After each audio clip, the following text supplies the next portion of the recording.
Hello guys, എല്ലാവരും ചോദിക്കുന്നത് എന്തിനാ എപ്പോഴും പുറത്തുനിന്ന് ബജ്ജി മേടിക്കുന്നത്, വീട്ടിലുണ്ടാക്കിക്കൂടെയെന്ന്. നമ്മുടെ വീടിൻ്റെ അപ്പുറത്ത് മൊത്തം ബജ്ജിക്കടയാട്ടോ, അതുകൊണ്ടാട്ടോ മേടിക്കുന്നത്. പിന്നെ ആണെങ്കിൽ അനിയനാണ് ഇന്ന് ചിക്കൻ റോസ്റ്റ് എന്ന് പറഞ്ഞിട്ട് ചിക്കൻ കറി ഉണ്ടാക്കിയത്. ഞാനാണെങ്കിൽ ബജ്ജി സെറ്റ് ഫിദ ഈ സമയത്ത് പോപ്കോൺ ഉണ്ടാക്കാൻ പോയി. കൈഫ് സോസും ഇടിയപ്പോൾ നമ്മൾ പുറത്തുനിന്ന് വെച്ച ഒറോട്ടിയും ഉണ്ടായിരുന്നു. പിന്നെ കൈഫിൻ്റെ കറിയും കൂടെ റെഡിയായി. പിന്നെ നമ്മൾ ഫ്രൂട്ട്സ് എടുക്കണം. അപ്പോൾ ഫിദയുടെ പോപ്കോൺ പൊട്ടി തുടങ്ങി.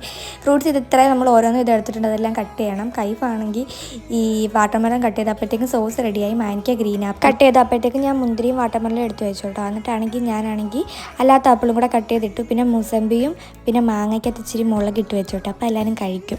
എന്നിട്ടാണെങ്കിൽ പിന്നെ ഞാൻ ഡേറ്റ്സും കൂടെ എടുത്ത് വെച്ച് ഫ്രൂട്ട്സ് എല്ലാം സെറ്റാക്കി.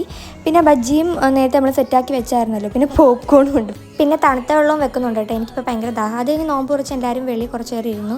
പിന്നെ റീൽ എടുക്കാനുണ്ടായിരുന്നു. റീൽ എടുക്കും ഗൈസ്. അത് കഴിഞ്ഞ് യുദ്ധമായിരുന്നു. ഫിദ എൻ്റെ ദേഹത്ത് ആദ്യം പൗഡർ ഇട്ടു, അതിൻ്റെ വശക്ക് ഞാനും ഇട്ടു. അതിൻ്റെ ദേഷ്യത്തിൽ അവൾ എൻ്റെ ദേഹത്ത് ഫൗണ്ടേഷൻ ഇട്ടു. അതാണ് എൻ്റെ തലയിൽ ഇങ്ങനെ ചുമന്നിരിക്കുന്നത്. പിന്നെ ഞാൻ എനിക്കൊക്കെ ചിക്കൻ കറി ഇടിയപ്പവും വാരി കൊടുത്തു, ഞാനും കഴിച്ചു കേട്ടോ. അപ്പോഴത്തേക്കും വാപ്പിയുടെ കൂട്ടുകാരൻ വാപ്പിടയിലാണെങ്കിൽ ഗൾഫിൽ നിന്നാണെങ്കിൽ കുറേ മിഠായി കൊടുത്ത് വിട്ടാണെങ്കിൽ എൻ്റെ ഉടുപ്പും തേയൊക്കെ ഇരിക്കുന്നുണ്ട്. ഫിദ ഫൗണ്ടേഷൻ തേച്ചതാണ്.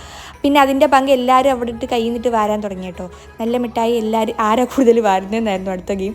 പിന്നെ ആണെങ്കിൽ ഈ പിസ്താടെ സംഭവം വെച്ച് എസ് എഴുതി. അപ്പം അത്രേ ഉള്ളൂ, ടാറ്റാ.